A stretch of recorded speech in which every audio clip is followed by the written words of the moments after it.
How to use Bitget coupons.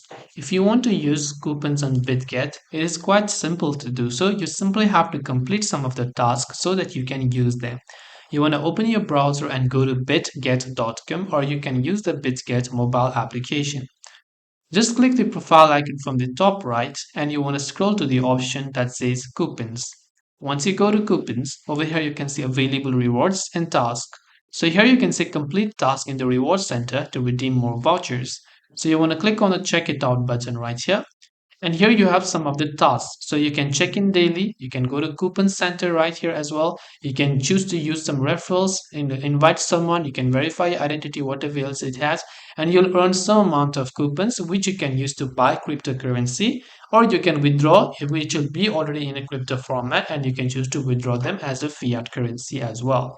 So these are simply some of the ways you'll be able to use your coupons, and there are many more ways to earn them. If you have any further questions, feel free to leave them down. Thank you for watching and see you in the next video.